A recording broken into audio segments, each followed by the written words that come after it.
Después de meses de espera, que generó incluso toda suerte de discusiones sobre si una novela como 100 años de soledad de García Márquez debería ir o no a la televisión.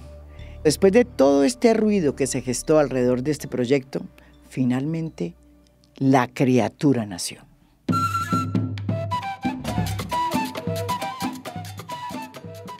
Desde el 11 de diciembre, la serie para Netflix sobre 100 años de soledad está ya al aire.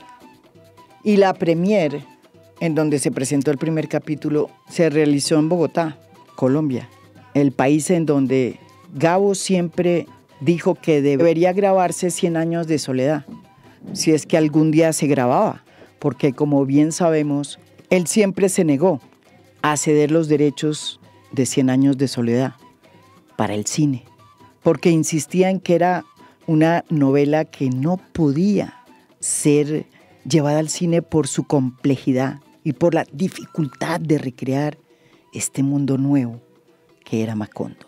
Este pueblo mítico que fue fundado por José Arcadio Buendía, el jefe de la estirpe Buendía.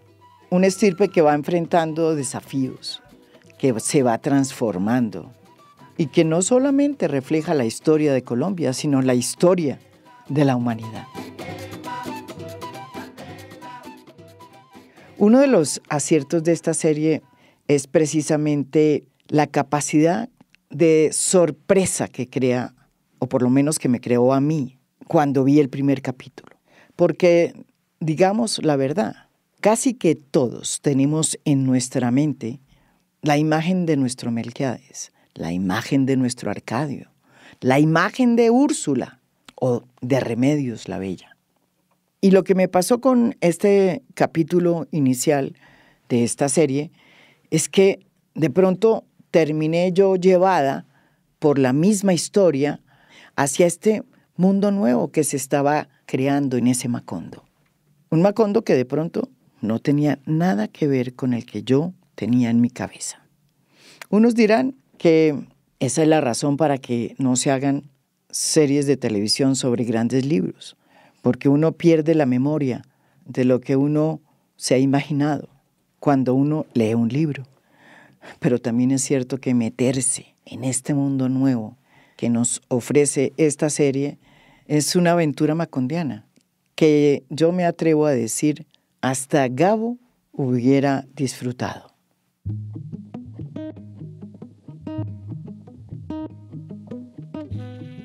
Hoy en A Fondo estamos con 3 de los pilares de este proyecto y yo les agradezco que hayan podido coincidir para estar aquí en A Fondo.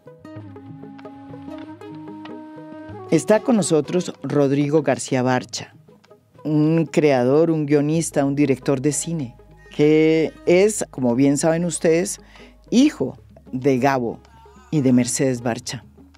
Rodrigo, junto con Gonzalo, su hermano, son los productores ejecutivos de esta serie para Netflix. Rodrigo estuvo en la premiere y dio unas palabras aquí en Bogotá. Cuando alguien le preguntó que qué estuviera diciendo Gabo si hubiera podido estar en este momento viendo la serie, Rodrigo contestó que probablemente su papá podría estar diciendo: ojalá les vaya bien a estos muchachos que se metieron en esta aventura, porque lo que están haciendo es casi que como un salto al vacío. Rodrigo, bienvenido aquí a Fondo. Bueno, ahora ya la serie está fuera y ha desatado toda suerte de críticas, la mayoría de ellas hasta ahora muy buenas. ¿Cómo se siente haber logrado sacar adelante un proyecto así tan ambicioso, sabiendo que había toda esta suerte de temores que tuvieron que ser difíciles de ser remontados? Bueno, mira, primero gracias por la invitación. Yo creo que vamos bien. Mira, el raciocinio que hicimos Gonzalo y con mi madre en vida era: ha habido tanto interés durante tantas décadas, tarde o temprano se va a hacer. ¿Por qué considerarlo ahorita? Primero porque cambiaron las formas de producir y de exhibir. O sea, Gabo, aunque nunca fue gran amigo de la idea, a veces sí jugó con esa posibilidad de, si fuera en Colombia, en español, en muchos capítulos, quizá lo consideraría.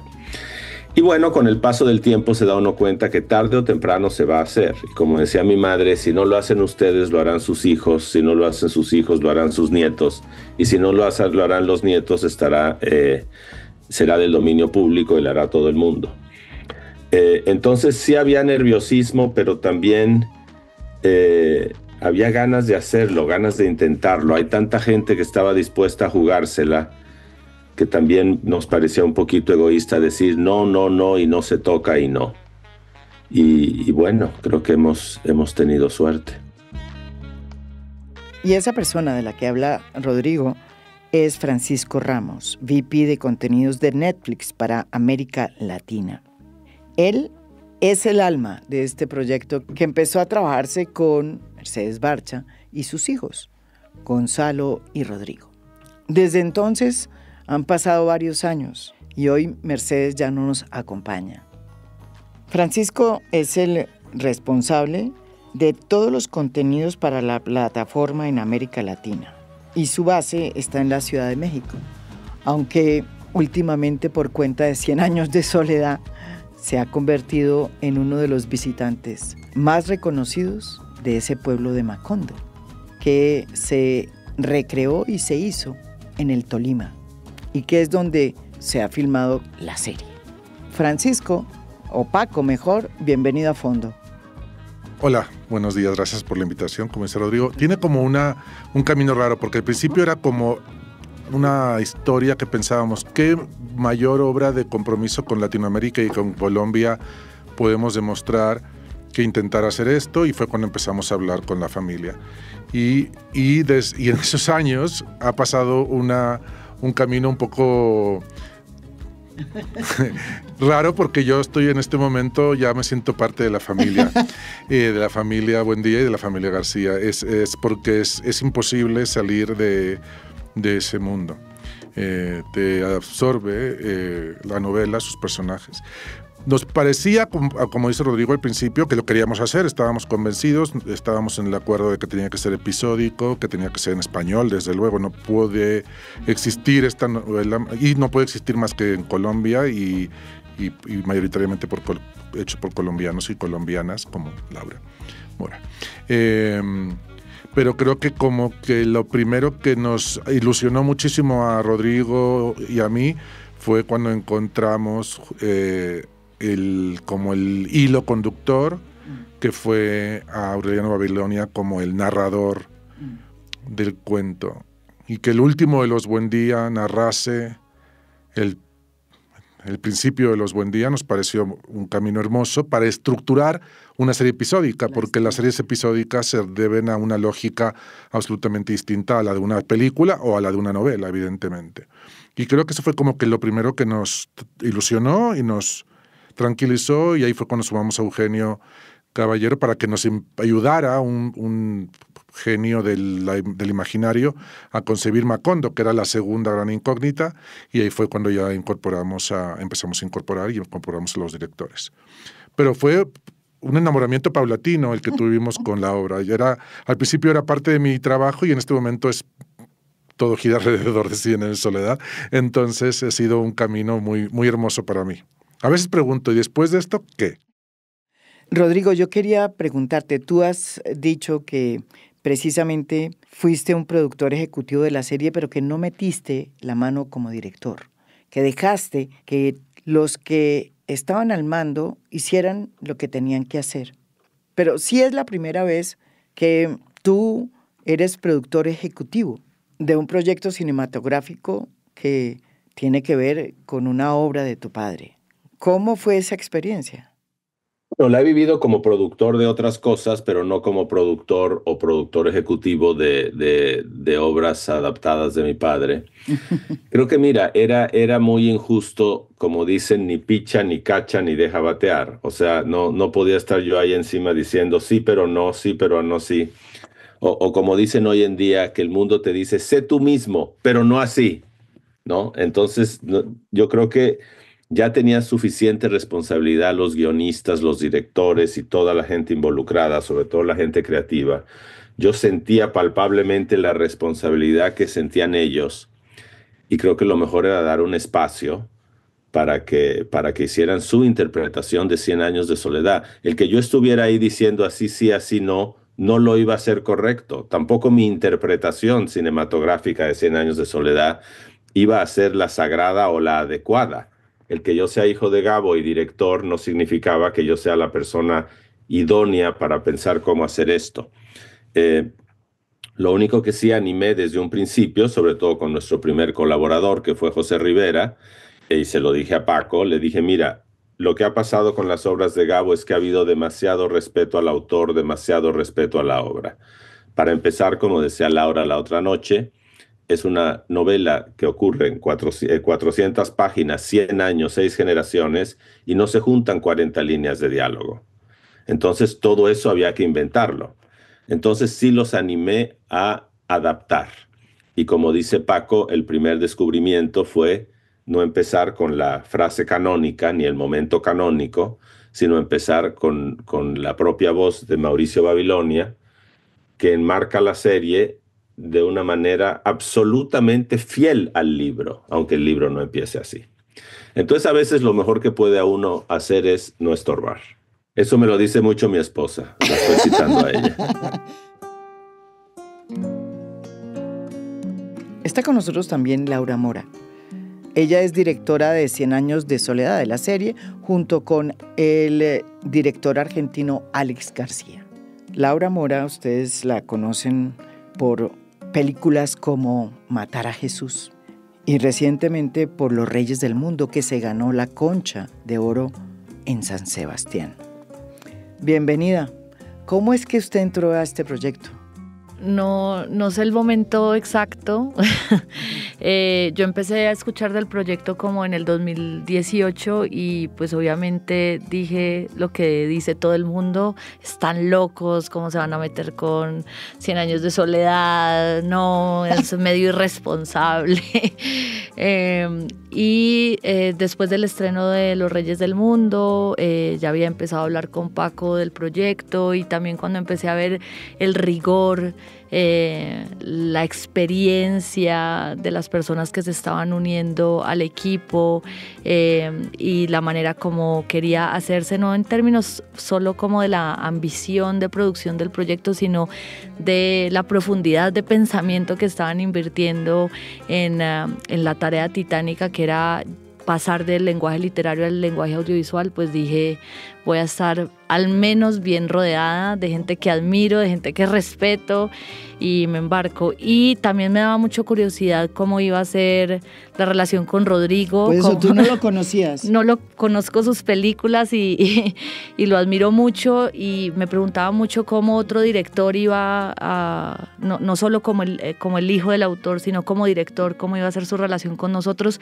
Y una vez más me sorprendió su inteligencia, precisamente con esa distancia respetuosa siempre hacia nosotros, que solo corresponde a alguien que conoce también muy bien la dificultad del oficio que supone ser director, y nos respetó en todo momento. Por ahí nos mandó un mensaje animándonos a la tarea.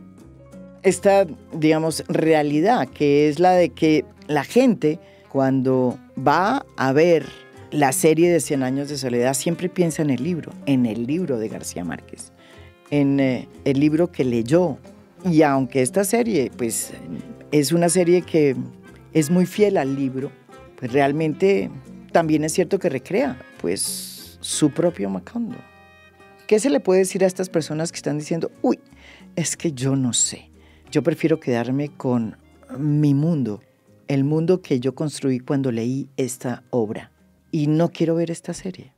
Mira, evidentemente cuando un libro es tan conocido y querido, siempre creo yo con el primer capítulo hay un shock que puede ser positivo, mezclado, negativo, porque las cosas tienen cara. La puerta es una puerta, la calle es una calle, y esta es la cara de Úrsula.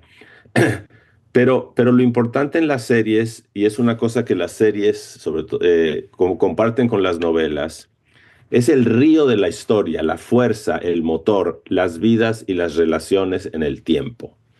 Por eso yo invito mucho a la gente que pueda tener una pequeña reacción o un prejuicio, un miedo con los primeros minutos o el primer capítulo, los invito a ver más, porque lo que es importante son las historias y las relaciones en el tiempo.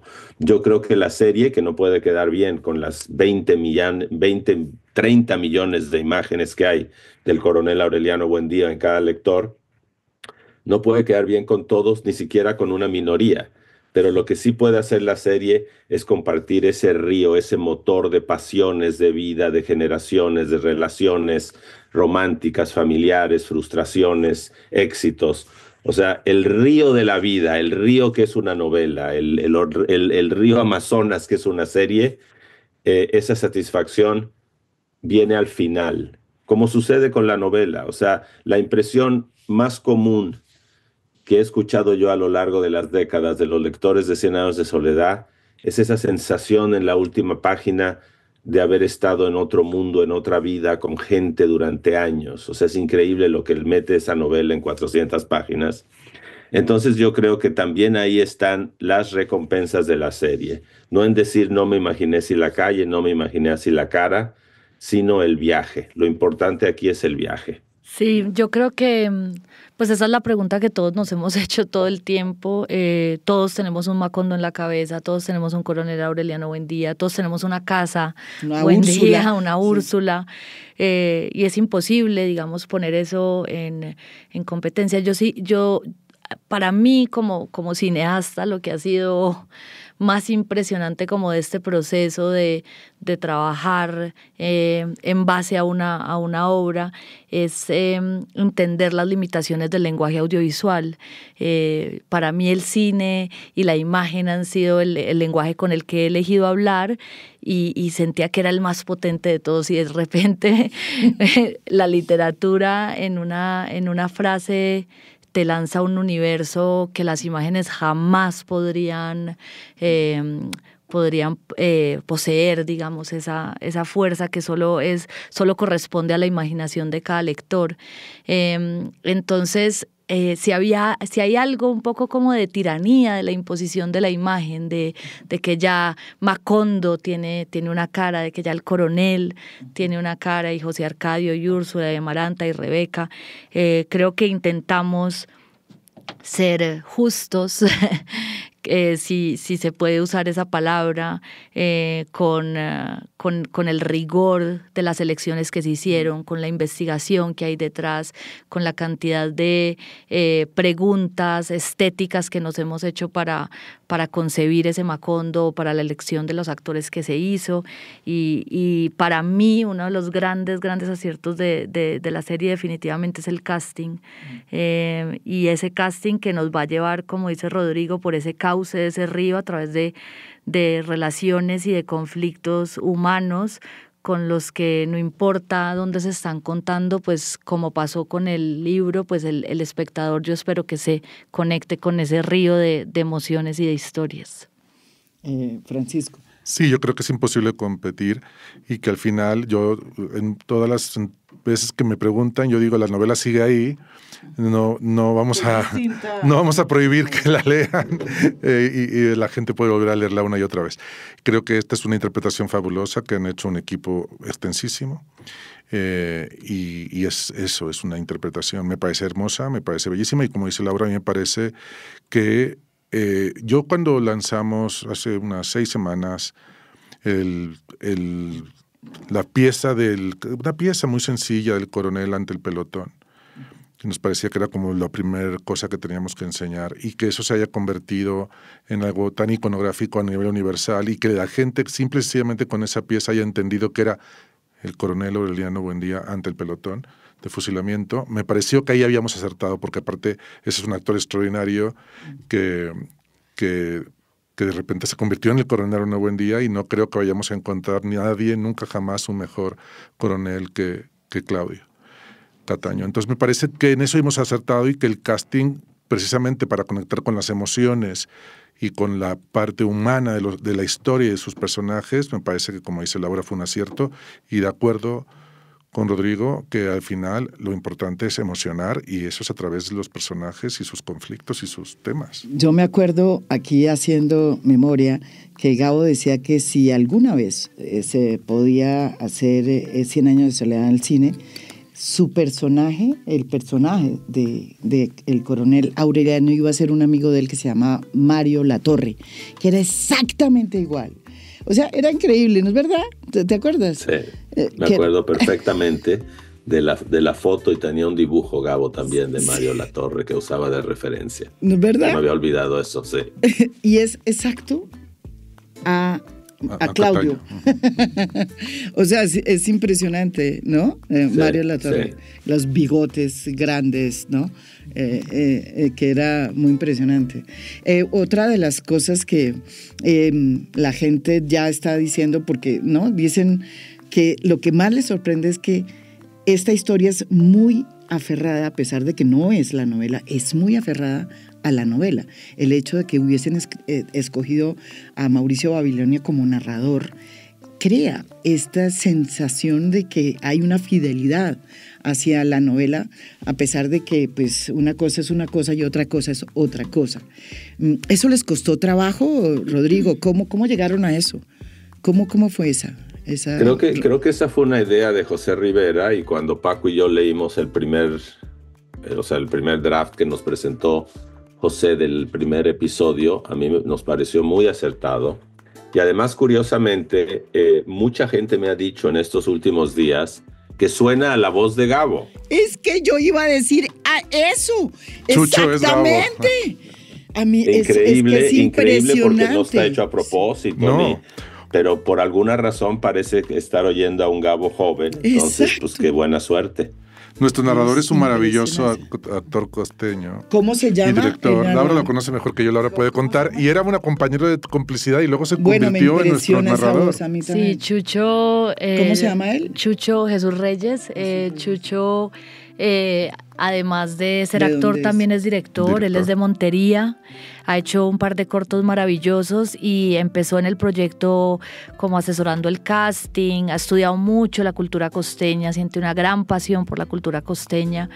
Entonces empezamos a ver también sus capacidades para ser coach de acento de los actores que no eran costeños, que era una... Eso me contó uno de ellos, que es el caleño que... Sí, nosotros tenemos un nombre para los actores que los llamamos la Universidad CATS, la Escuela 100 Años de Soledad, porque estos actores tienen que pasar por clases de todo, tienen que escribir caligrafía, hablar latín, el que no es costeño entrar a clases de acento, o sea, tienen que pasar por todo, las chicas tienen que aprender a tejer, Amaranta, por supuesto, tenía que coser muy bien, etcétera.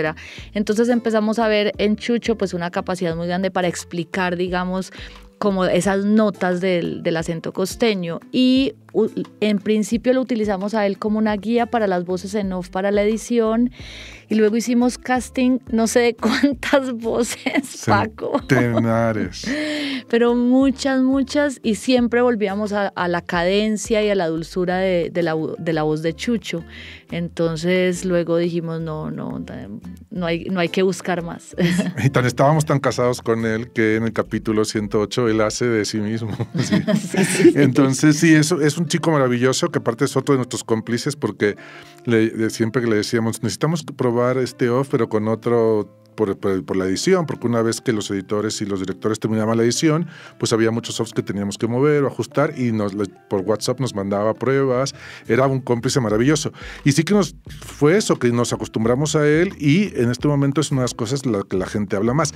Nosotros era técnicamente lo que José planteaba, y lo que hablamos mucho José, Rodrigo y yo, era que lo que también nos permitía era jugar a través del narrador, el último de los Buendía, contando su historia sin saber que está contando la historia de su propia familia, porque él hasta ese momento es su abuela nunca lo aceptó, y entonces y poco a poco descubrirá que está contando la historia de su familia, pero eso también nos permitía técnicamente jugar con el tiempo y construir elipsis y construir idas y vueltas, que nos parecía que eso también nos permitía jugar con el tiempo, una cosa que Laura y yo y los guionistas siempre hablábamos de poder jugar con el tiempo cuando nos viniera bien, para contar las cosas más importantes y no 100 años en 200,000 capítulos. Sí, hay otra cosa que es hermosa de la voz en off.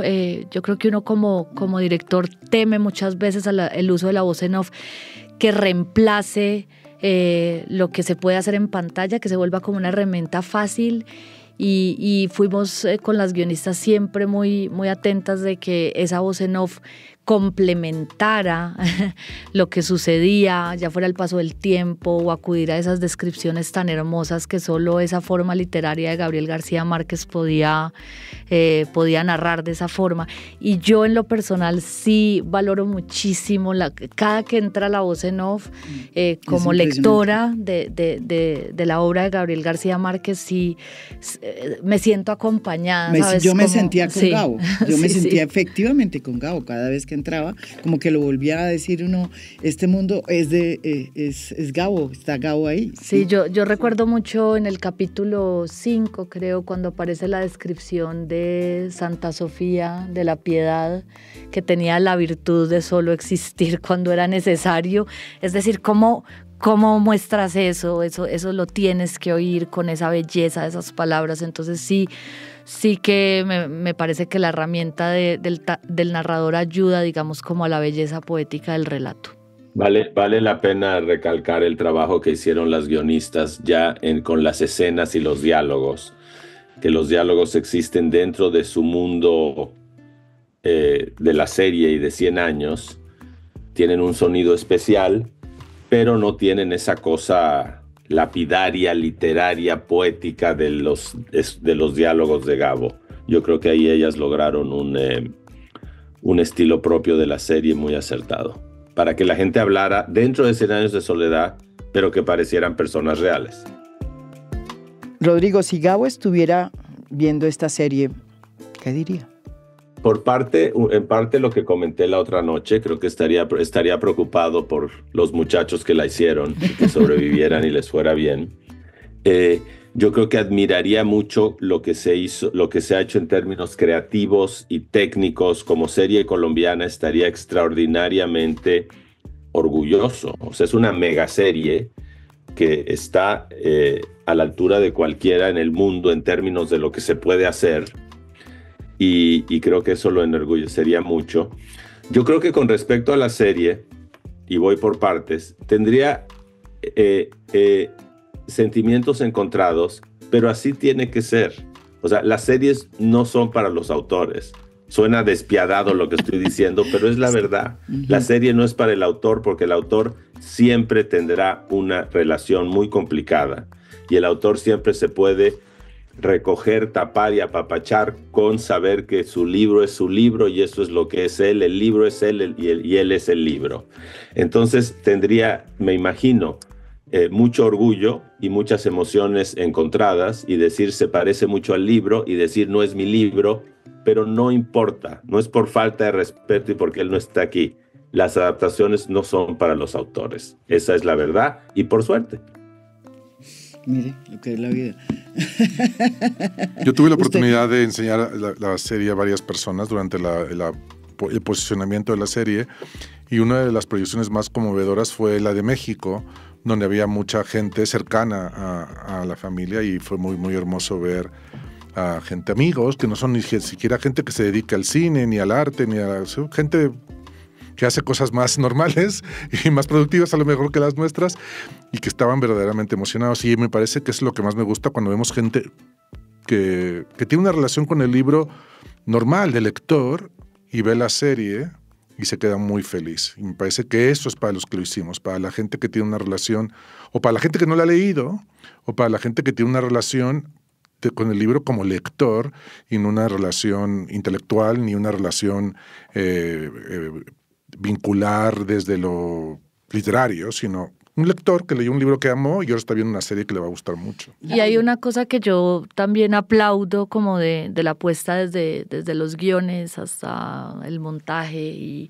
O sea, cada capítulo es casi como una película, digamos en términos de profundidad, de exigencia. Estamos en un mundo donde el contenido está... digamos, ya hay unas formas narrativas muy establecidas, donde todo es muy rápido, y lo que invita a la serie también es a sentarse, a sentirla, a vivirla, a pensarla. Son capítulos...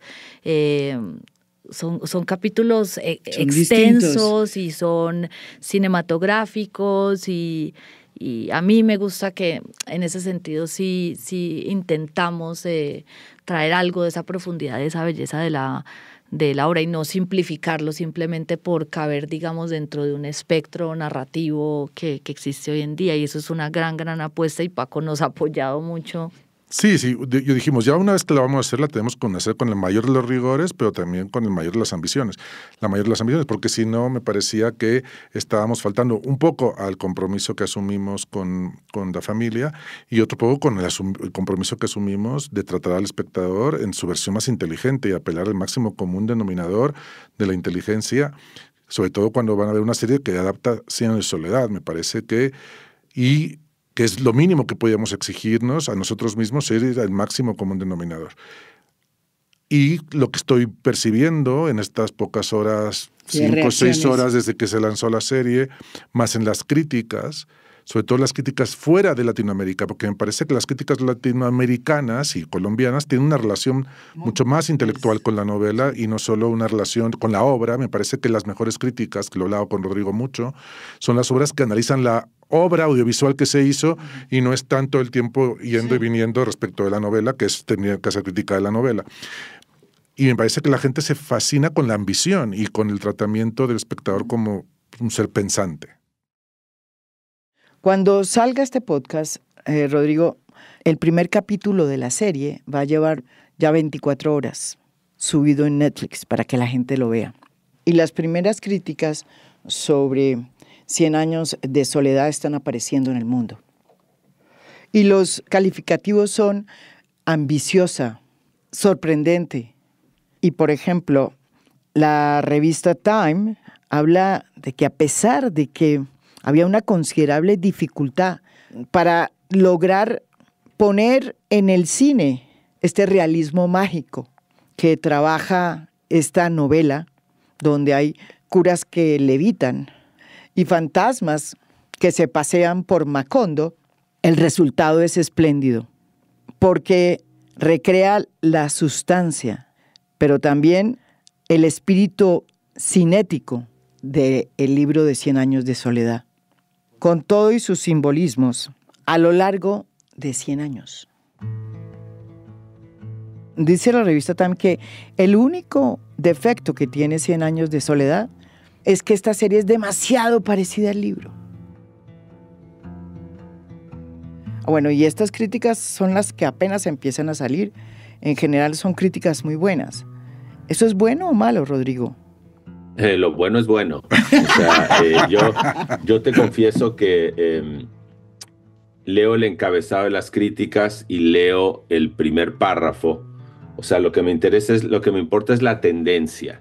¿Entiendes? No me voy a meter en los detalles, que si ya gustó esto más que otra cosa, o sea, lo importante es, hay éxito y aceptación de la serie como proyecto. Eso es lo importante, porque eso es lo que va a invitar a la gente a sumergirse en ella. ¿Entiendes? Ya para mí decir si les gustó más este capítulo, claro, esta cosa, esta cara que otra, eso ya es filigrana. O sea, lo importante es la aceptación del proyecto en sí, es un enorme éxito.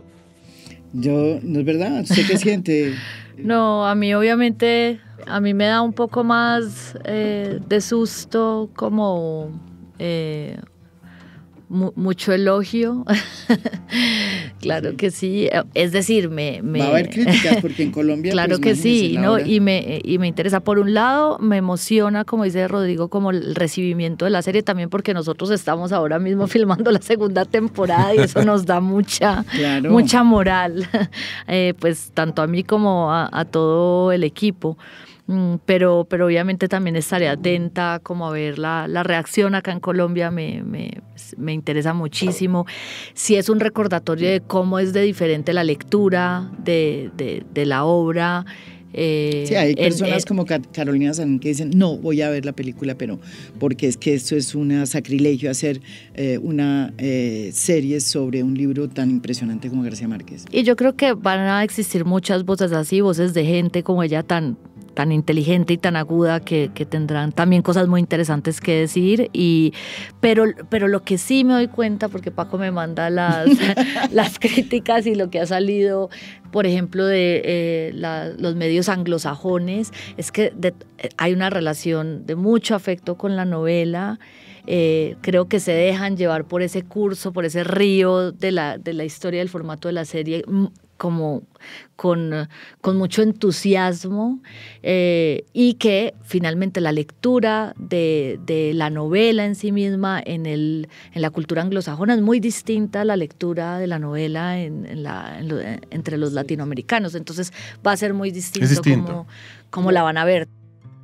Francisco, o mejor Paco, como te conocen, también es cierto que esta serie de 100 años de soledad va de la mano, a pesar de que son dos cosas muy distintas, de una película que salió en Netflix hace unos meses y que es Pedro Páramo, de Juan Rulfo, el gran escritor mexicano.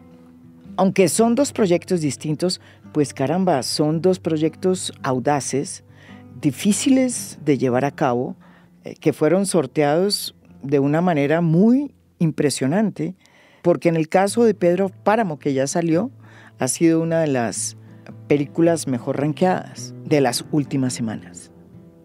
Aquí hay como un interés también de alejarnos de estas películas de acción y sobre todo, como decía el propio presidente Gustavo Petro, de hacer cosas que no tengan que ver, en el caso de Colombia, pues que tengan que ver con los narcos. Una de las cosas que pasó en las conversaciones con Rodrigo es que éramos conscientes que por primera vez el audiovisual latinoamericano, concretamente, porque estamos hablando de dos obras latinoamericanas fundamentales, tiene la posibilidad de llevar a cabo las adaptaciones con los medios económicos suficientes. El talento siempre lo hemos tenido, no tengo la más mínima duda. A lo mejor este talento no ha tenido la capacidad de llevarlo a cabo porque no ha tenido las disponibilidades económicas. Pero tenemos la suerte que, de alguna manera, el paradigma actual de la distribución mundial a través del streaming que empezó con Netflix permite que el pasaporte para que una pieza audiovisual se lleve a cabo ya no pasa por el idioma o el país de origen, sino por la ambición de la idea. Y entonces nosotros decimos, pues, países tan grandes como México y donde se ve tanta televisión y tanto cine, o como Colombia, o como Latinoamérica como un continente, tienen la posibilidad de llevar a cabo esto porque tienen el talento lo tenemos, porque la prueba es que no hay una sola persona que haya trabajado en la serie que no sea latinoamericano, excepto 3 españoles, pero que de alguna manera son hispanoamericanos, latinos. Entonces, no, en ningún equipo, ningún ejecutivo que haya tomado una decisión fundamental proviene de un país que no sea de origen latinoamericano o España, ¿estamos de acuerdo en eso? Luego tenemos asesores, sobre todo en temas de postproducción, de VFX, de todo el mundo, porque en eso pues sí que hay mejores personas que nosotros. Pero en contar cómo somos, creo que pocas personas lo hacemos mejor que nosotros, mejor que Laura o que Rodrigo Prieto en el caso de Pedro Páramo, etcétera. Entonces creo que lo intentamos y pues de momento las dos, a mi juicio, las dos nos han salido bien. Yo quiero preguntarle a Laura, porque es que claro, usted venía de hacer 2 películas muy buenas, pero que no tienen nada que ver con esta inmensidad de aventura cinematográfica que es esta serie, donde se recreó el pueblo de Macondo, en el Tolima. Y se necesitaron extras, efectos especiales y se necesitaron cantidades de cosas porque es realmente una superproducción. Laura, ¿usted cómo se sintió en ese set? Claro, igual quiero decir que pues yo había hecho 2 películas, Matar a Jesús y los Reyes del Mundo, de manera absolutamente independiente, autoral, en locaciones reales.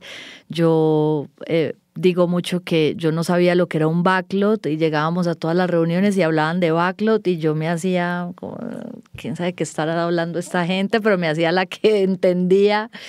Un backlot es básicamente un estudio. Yo nunca había rodado en un estudio. Yo todavía hoy, incluso ahora que estamos rodando la segunda parte de la serie, todos los días que llego a Macondo me parece surreal. O sea, no hay un solo día, nosotros no nos hemos acostumbrado a caminar por Macondo. Más Macondo va creciendo y Macondo le aparecen nuevas construcciones y van apareciendo nuevos gestos de modernidad y es muy extraño, y en ese sentido yo sí creo que pues Eugenio, la experiencia que tenía Eugenio en esa construcción de esos sets y esos estudios gigantes, sí era una experiencia muy desconocida para todos nosotros. Y para mí en lo particular es quizás lo que más miedo me ha dado, es cómo convertir a Macondo, que es un objeto inanimado, es un estudio construido, cómo darle vida y cómo darle verdad. Y pues la vida con la vida, entonces los extras son súper importantes, el personal de apoyo, el polvo, los jardines, cómo se craquean las paredes, la pintura, o sea, todo va componiendo poco a poco la vida, y eso para mí era un reto porque vengo de un cine que que se hace de una manera totalmente distinta, y ahí vamos poco a poco aprendiendo, pero nunca es normal llegar a Macondo. Por eso insisto en que tienes que ir, porque cuando estás ahí parece que eres un personaje de la serie. La invitación es a que vean la serie, porque es un resultado espléndido de una obra que no solamente relata la historia de Colombia, sino que también es el relato de la creación del nuevo mundo. Y qué bien que por primera vez a los colombianos no nos descifren a través de los narcos, sino que se hagan series que muestren la complejidad de un país como Colombia y su hermosura también, porque además fue filmada en este país. Y por último, solo decir que fue una gran decisión haber llevado a Laura Mora, una directora colombiana que hace cine con las entrañas y que conoce la condición humana. Y eso se nota en los capítulos que ella dirigió. Esto es A Fondo. Mi nombre es María Jimena Duzán.